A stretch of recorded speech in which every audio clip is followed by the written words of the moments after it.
നമസ്കാരം, ഞാൻ ജിനേഷ്. കുരുക്ഷേത്ര യുദ്ധത്തിന്റെ രണ്ടാം ഭാഗത്തിലേക്ക് സ്വാഗതം. കുരുക്ഷേത്ര യുദ്ധത്തിന് തുടക്കം കുറിച്ചുകൊണ്ട് ശ്രീകൃഷ്ണൻ തന്റെ പാഞ്ചജന്യം മുഴക്കി. അതോടെ കൗരവപക്ഷത്ത് സൈന്യാധിപനായ ഭീഷ്മരും പാണ്ഡവപക്ഷത്ത് സൈന്യാധിപനായ ദൃഷ്ടദ്യുമ്നനും തങ്ങളുടെ ശംഖനാദം മുഴക്കുകയും തുടർന്ന് അർജുനൻ തന്റെ ദേവദത്തവും, ഭീമൻ തന്റെ പൗണ്ഡ്രവും, യുധിഷ്ഠിരൻ തന്റെ അനന്തവിജയവും, നകുലസഹദേവന്മാർ തങ്ങളുടെ മണിപുഷ്പകവും സുഘോഷവും മുഴക്കുകയും ചെയ്തു. അങ്ങനെ പാണ്ഡവ കൗരവപക്ഷങ്ങളുടെ യുദ്ധകാഹളത്താൽ കുരുക്ഷേത്ര ഭൂമി പ്രകമ്പനം കൊണ്ടു.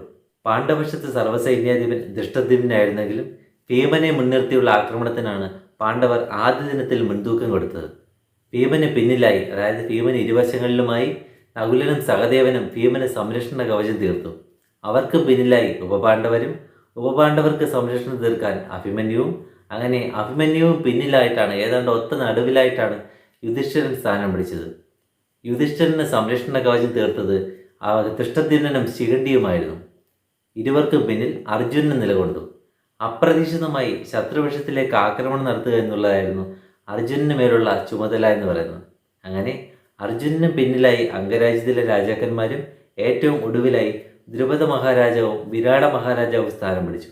യുദ്ധം തുടങ്ങിയ ഉടനെ യുദ്ധാവേശത്താൽ അലറി വിളിച്ച ഭീമസേനൻ തന്റെ ഗദയുമായി കൗരവപക്ഷത്തിലേക്ക് പായുകയും കണ്ണിൽ കണ്ട കാലാൾപ്പടയെയും കുതിരപ്പടയെയും, എന്തിന് ആനപ്പടയുടെ ഭാഗമായ വലിയ ആനകളെ പോലും പ്രഹരിക്കുകയും കാലുപരിക്കയക്കുകയും ചെയ്തു.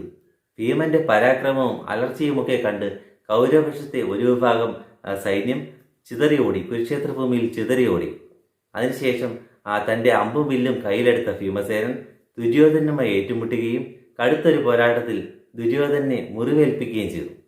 കൗരവപക്ഷത്തെയും പാണ്ഡവപക്ഷത്തെയും യോദ്ധാക്കളുടെ വില്ലുകളിൽ നിന്നുള്ള ഞാണൊലികൾ കൊണ്ടും അതുപോലെ ലക്ഷക്കണക്കിന് ആനകളുടെ ഗർജനം കൊണ്ടും കുരുക്ഷേത്ര ഭൂമി ശബ്ദമുഖരിതമായി.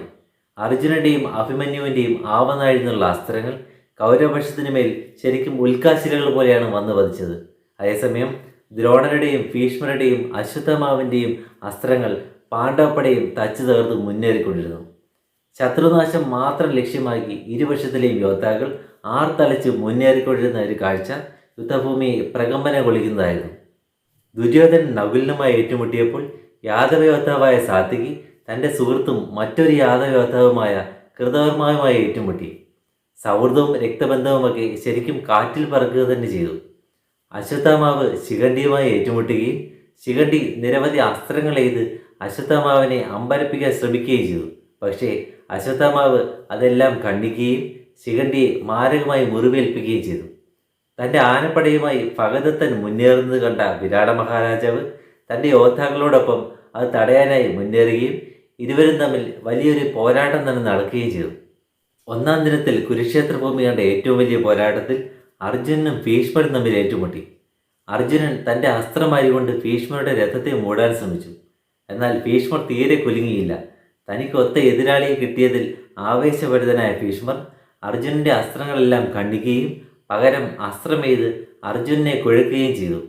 അർജുനൻ പതർന്നു എന്ന് മനസ്സിലാക്കിയ ശ്രീകൃഷ്ണൻ ഭീഷ്മരിൽ നിന്നും അർജുനന്റെ രഥത്തെ മാറ്റുകയും, അതായത് വേറെ ഡയറക്ഷനിലോട്ട് തെളിക്കുകയും, അങ്ങനെ അർജുനനും ഭീഷ്മരും തമ്മിലുള്ള പോരാട്ടത്തിന് താൽക്കാലികമായി അവസാനമുണ്ടാകുകയും ചെയ്തു.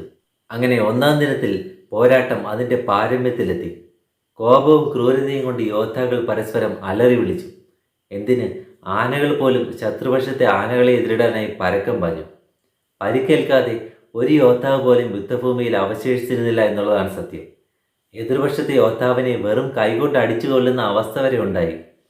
ദൃഷ്ടദ്യുമ്നനും ദ്രോണാചാര്യനും തമ്മിൽ ഏറ്റുമുട്ടലായിരുന്നു അടുത്ത ഒരു ഹൈലൈറ്റ് എന്ന് പറയുന്നത്.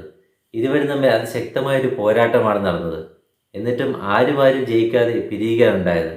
പിന്നീട് ദ്രുപദ മഹാരാജാവ് ജയദ്രഥനുമായി ഏറ്റുമുട്ടുകയും ജയദ്രഥനെ ഏറെക്കുറെ തോൽപ്പിക്കുന്ന അവസ്ഥ വരെ എത്തുകയും ചെയ്തു. യുധിഷ്ഠിരൻ ശല്യരുമായി ഏറ്റുമുട്ടുകയും അഭിമന്യു കോസല രാജാവായ ബൃഹദ്വലനുമായി ഏറ്റുമുട്ടുകയും ചെയ്തു. തുടക്കത്തിൽ അഭിമന്യു ഒന്ന് പതറി. കാരണം അഭിമന്യുവിന് തൻ്റെ കഴിവ് തെളിയിക്കാനുള്ള ആദ്യത്തെ വേദിയായിരുന്നല്ലോ കുരുക്ഷേത്ര ഭൂമി എന്ന് പറയുന്നത്. അങ്ങനെ തുടക്കത്തിൽ പതറിയ അഭിമന്യുവിൻ്റെ അംഗരക്ഷകരെ ബൃഹദ്വലൻ വധിക്കുകയും ചെയ്തു. എന്നാൽ അത് ശക്തമായി തിരിച്ചു വന്ന അഭിമന്യു ബൃഹദ്വലനെ പരാജയപ്പെടുത്തുക തന്നെ ചെയ്തു. സഹദേവൻ ദുർമുഖനുമായി ഒരു ദ്വന്ദ്വയുദ്ധത്തിൽ ഏർപ്പെടുകയും പിന്നീട് ശകുനി യുധിഷ്ഠിരൻ്റെ മകനും അതുപോലെ ഉപപാണ്ഡവരിലെ മൂത്തയാളുമായ പ്രതിവിന്ധ്യനെ എതിരിടുകയും ചെയ്തു. അതേസമയം ഭീഷ്മർ പാണ്ഡവപ്പടയെ തച്ച് തകർത്ത് മുന്നേറിക്കൊണ്ടിരുന്നു.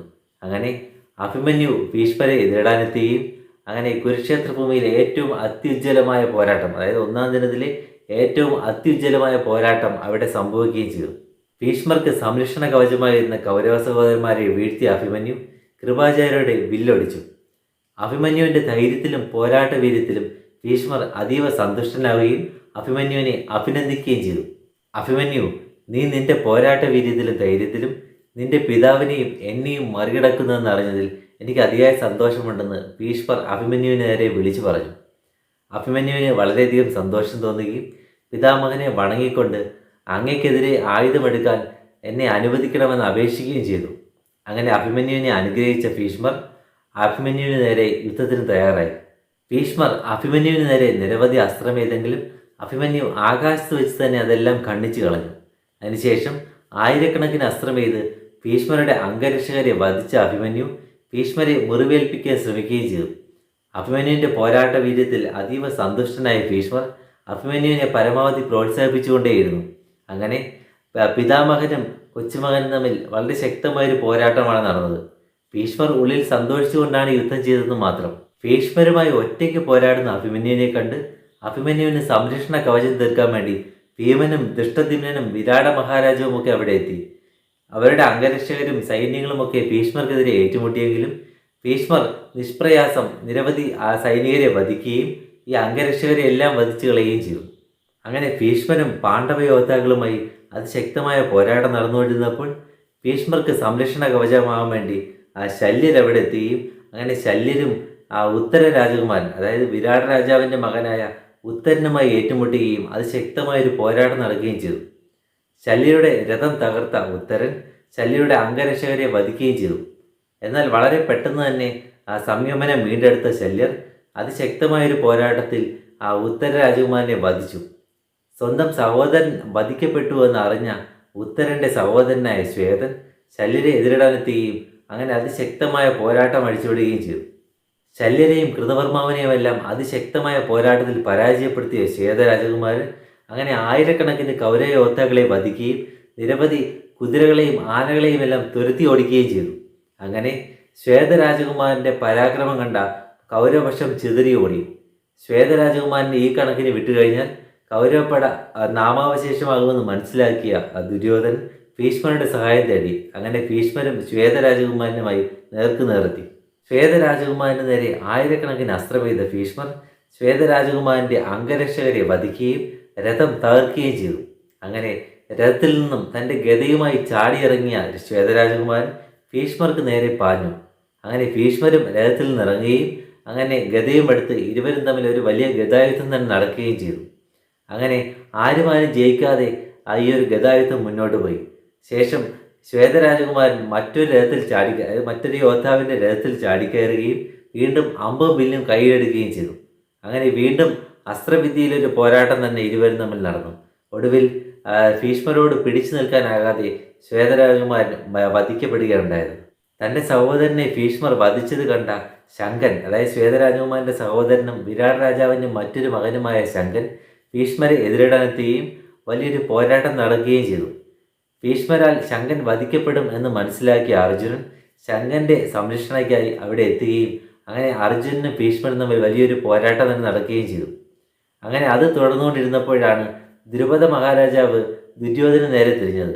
അങ്ങനെ ദുര്യോധനെ സംരക്ഷിക്കാൻ വേണ്ടി അർജുനനെ വിട്ട് ഭീഷ്മർ ദ്രുപദ മഹാരാജാവിനെ എതിരിടാനെത്തി. അങ്ങനെ പാണ്ഡവപ്പടയെ നാമാവശേഷമായിക്കൊണ്ട് ഭീഷ്മർ മുന്നേറിക്കൊണ്ടിരുന്നപ്പോൾ പാണ്ഡവരുടെ രക്ഷയ്ക്കെന്നോണം സൂര്യൻ അസ്തമിച്ചു. സൂര്യാസ്തമയത്തിന് ശേഷം യുദ്ധം പാടില്ലല്ലോ. അങ്ങനെ ഒന്നാം ദിവസത്തെ യുദ്ധം അവസാനിച്ചതായി അറിയിച്ചുകൊണ്ട് ശംഖനാദം മുഴങ്ങി. വിജയപേരികൊണ്ട്, അതായത് ഒന്നാം ദിനത്തിൽ വിജയം അവകാശപ്പെടാൻ അർഹതയുള്ള കൗരവപക്ഷം ആഹ്ലാദഭരിതരായി കൂടാരത്തിലേക്ക് മടങ്ങിപ്പോയി. പാണ്ഡവപക്ഷമാകട്ടെ പരാജയത്താൽ, അതായത് പരാജയ ഭീതിയാൽ അല്ലെങ്കിൽ പരാജയ ഭാരത്താൽ തല കുനിച്ചുകൊണ്ടാണ് തങ്ങളുടെ കൂടാരങ്ങളിലേക്ക് തിരിച്ചു പോയത്.